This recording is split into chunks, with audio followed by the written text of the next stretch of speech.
Ladies and gentlemen, welcome to the Content Patch for the 2nd of August 2013. My name is TotalBiscuit with today's gaming news and comment.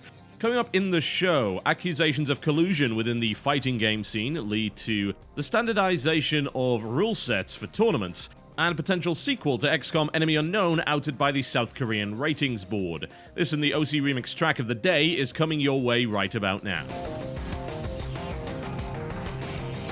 Following accusations of collusion between two of the scene's top players in a recent tournament, one of the largest and most prominent fighting game sites has announced that there will be a standardized set of rules across a large number of tournaments, and they're backing it with some fairly hefty consequences for tournaments that decide not to adopt them. Shoryuken.com has announced that the EVO rules for collusion will be standardized across a large number of tournaments, which include pretty much every major event in the fighting game scene at this time.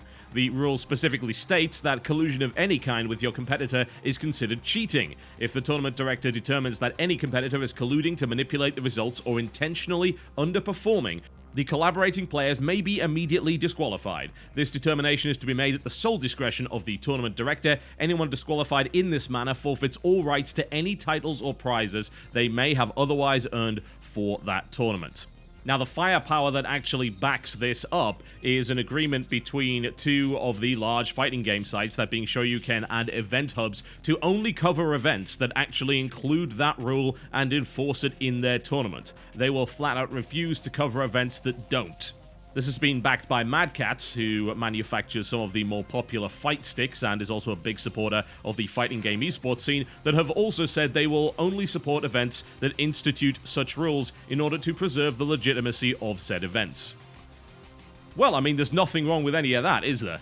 I think that this is an absolutely fantastic move, and it's good that it's being put in place. It's sad that it took until 2013 for this kind of thing to actually be standardized. We are getting to a point where the fighting game scene is really starting to actually get an awful lot of support behind it. EVO this year was the biggest ever, and it's getting a lot more attention. That's a good thing. Fighting games are absolutely fantastic to watch, as well as to play, and it's pretty much a natural genre to have esports exist within. When you think about it, it seems like it would fit the esports competitive scene very, very well indeed. It's a scene that contains many different games that are all hyper-competitive. That's actually fairly rare. If you were to look at the current esports scene right now, you'd ask, well, which genres are esports ready? Which genres work? And currently, those genres are RTS, and that's basically one game, that being StarCraft 2. Dota-style games, which is currently 2 games with maybe 2 more kind of hanging around the sidelines with smaller events. And then you've got fighting games. Outside of that, the only thing you can really look at would be FPS, which currently is Call of Duty in America, and you've got that smaller Counter-Strike Go scene in quite a lot of European countries. You can also say Quake as well, but the scene for that is very, very small, and indeed the esports scene for a lot of games outside of the ones that I just mentioned is very, very small indeed.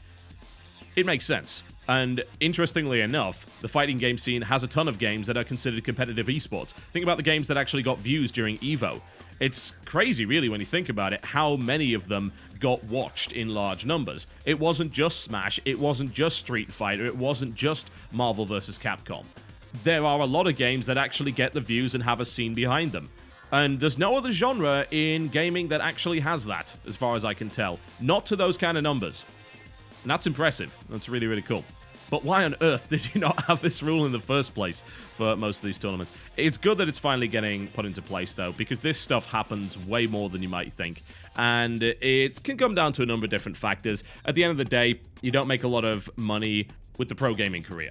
There are a very small number of people that make good money. Everybody else is kind of just trying to get by. Some people are not getting paid at all, which, is pretty rough, but let's be honest, it happens. And as a direct result, when they get far in a tournament, there is a temptation to minimize risk and to split prizes because you may not see that kind of windfall ever again. And unfortunately, that does compromise the integrity of the scene. If you eliminate that competitive aspect, then you make it a worse esport. More to the point, sponsors will not support this. We have seen it. There was a massive scandal during Brood War in South Korea, and it was in regards to a fellow by the name of Savior, and he ended up getting convicted in court for this stuff. It was really bad, and many people consider that to be the moment which essentially killed off the growth of Brood War in South Korea. As in, it would have got a hell of a lot bigger, but sponsors didn't want anywhere near it because they saw, oi, there's way too much funny business going on here. We are not willing to support something that could be so easily compromised. And that really didn't help. And this is echoed all the way through to StarCraft 2, where the scene over there, as weird as you might think, is actually quite small. Yeah, the best players come from South Korea, but the actual spectators aren't there. They're actually outside of that. And that is really unfortunate. I feel that if you're going to play to your fullest potential, then you have to know that there's something on the line for that to happen. And if that doesn't occur, then you could end up just putting on a subpar show. You might not even mean to do it, but it's there at the back of your mind saying, well, you know, it's not all that important. You don't have as much adrenaline, you don't have as much drive, you're not fighting as hard as you ever could, and that can become a real problem.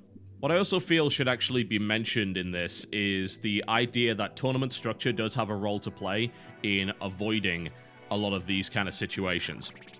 I have cast tournaments before where games have been meaningless. I've cast other tournaments where players were actually legitimately trying to lose because they knew the person they would face in the next round, if they won, was probably going to be a harder opponent than the person they would face if they lost. That's a problem with tournament structure. You should never know who you're going to end up facing in the next round if you have the option to dodge them. That's a very bad thing indeed.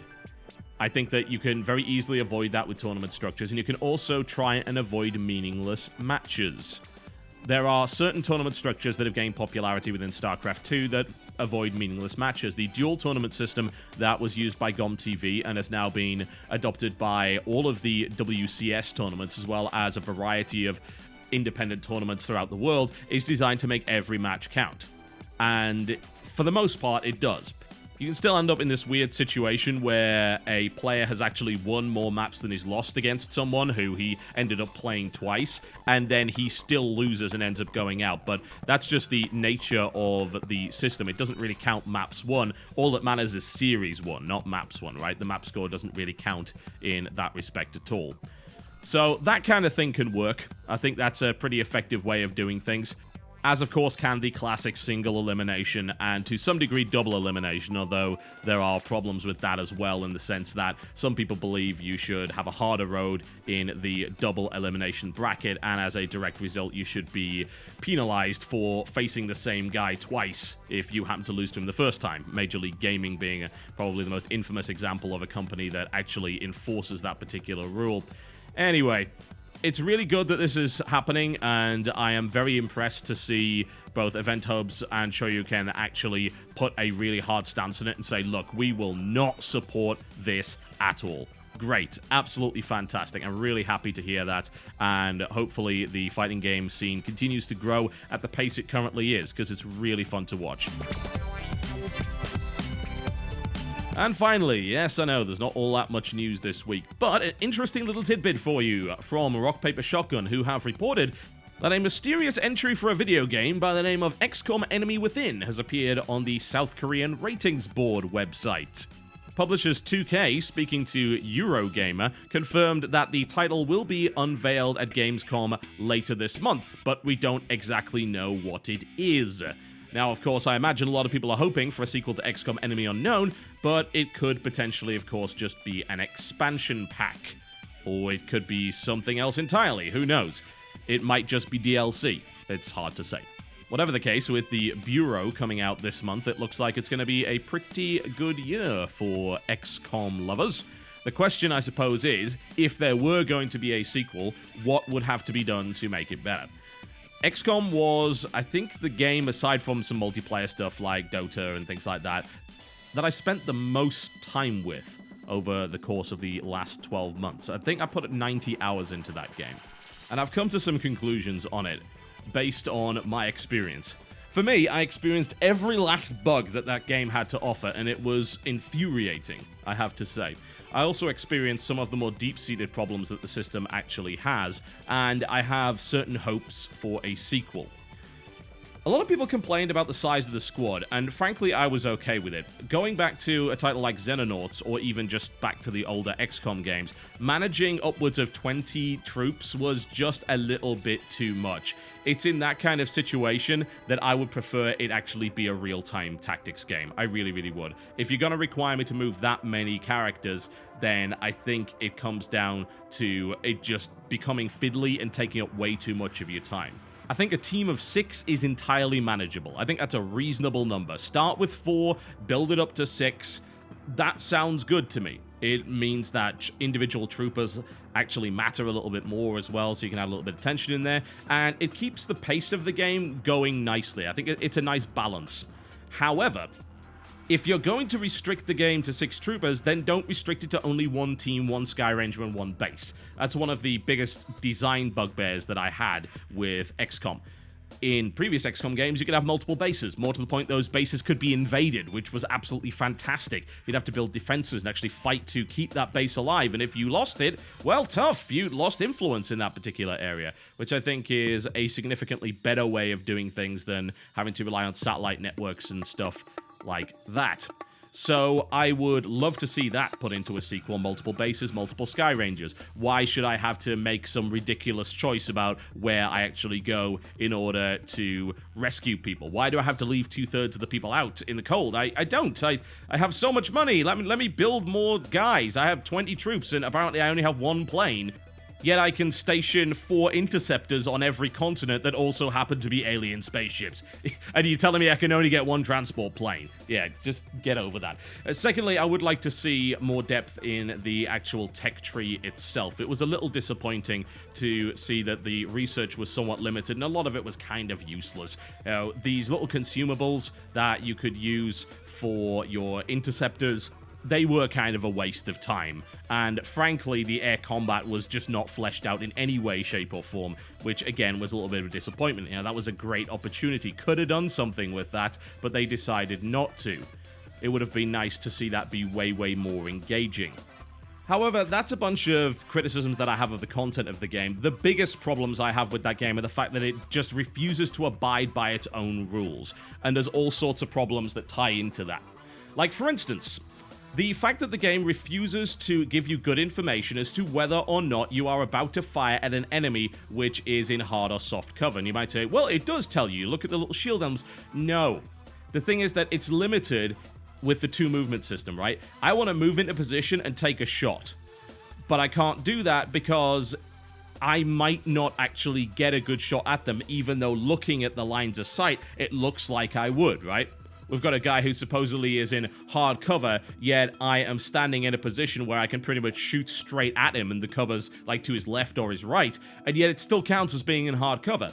And you can't undo those moves either. Really, the only way you can actually handle that situation is to not have Iron Man mode on and save scum the entire way. That's absurd. If you're going to do the 2 movement system, you had best be damn sure that the information that you give to your players is absolutely accurate. I want to know exactly where I am going to have to move if I want to get a good shot off at this guy. You're going to have to give me an indicator to tell me that. And if you can't do that, then don't use the 2 movement system, or at least have some kind of undo available. I don't mind hard. I really don't. I like the difficulty of XCOM. What I don't like is when the information you're given to work with is inconsistent. I'd also really appreciate it if the game actually abided by its own line of sight rules. I am rather sick of seeing shots come in from the side through apparently 3 layers of cover and just instantly killing one of my guys when they shouldn't have been even able to see him in the first place. That's a bit of a problem. I really, really dislike that. There's also a couple of other things with that game in the sense that it really kind of turns into a WoW dungeon where you're pulling packs one at a time and you don't move on too far because then you kind of activate a pack that was just standing around the place. That's really bothersome because I think a lot of the tension from the original game came from the fact that you could actually be shot from out of sight. Yeah? And you could end up being attacked by aliens that you did not see, instead of these aliens that instantly announce themselves and say, hey guys, we're here. and then they prance off into cover, not taking a shot at you and give you a turn to react to that. The problem is that two-movement system is the reason that is there, because you could otherwise very, very easily just bomb your way into the middle of an alien pack and be absolutely massacred as a direct result of that. So I don't know, maybe they have to take another look at the movement system. I don't think that the two-movement system was a particularly good idea. I think it was unnecessary streamlining, and I genuinely feel that the best thing they could do in that respect is to go back to a movement point-based radius system. I think that can work really, really well. There's a lot of other minor things like, you know, the complete removal of inventory management, the types of shots being removed in favor of cooldown-based skill stuff, which I don't necessarily agree with. It's not that it was a bad game, it's just that it had so many flaws, and I think there's so many opportunities to fix that. It wouldn't surprise me if this was just an expansion pack, which would be fine. You know, if you can address a lot of the content concerns and just add a bunch more stuff in there, then I can stomach it and go back to play it. I probably wouldn't play it on Iron Man again because there's just too much BS, and I just don't have the time to deal with that nonsense. And it's a shame, because I want to play on Iron Man, because I think that's the best way to do it, but, you know, after too many bugs where my guys can't move or take shots where they're supposed to be able to take shots, or the elevation breaks, or you can't even see the terrain, or mystery plasma bolts that come out of nowhere and instantaneously kill one of my guys that very clearly was not in the line of sight of an enemy anyway, or, of course, the very infamous situation where you think you've got a good shot at them, but after you move, you realize that the game is just lying to you. I could probably get past most of that if I turned Iron Man off and was able to do a little bit of save scumming here and there, but yeah, we'll see. I hope that it is actually a sequel, because I think there's a lot that could be improved there. But with Firaxis, I think it's more likely to be an expansion pack, so we'll see what comes from them. Their expansion packs are often very good. And let's be honest, it can't be any worse than Slingshot, because that was terrible and a complete waste of time and money. Alright folks, that's me done for the day. Thank you very much for watching the content patch, but before I go, I'd like to give you the OC Remix track of the day. This one is by the veteran OC remixer by the name of djpretzel. The original track was actually from Donkey Kong Country 2, and it was called K-Cool Returns, which is the title theme of that particular game. Original composer for that was David Wise, and in this case, it's very, very strange. A lot of electronic nonsense and interesting use of orchestral beats and synths in here as well. It's nice and lively and energetic, and it's got some great sounds to it, so hopefully you guys enjoy it. Please have a safe and wonderful weekend, folks, and I will see you next time.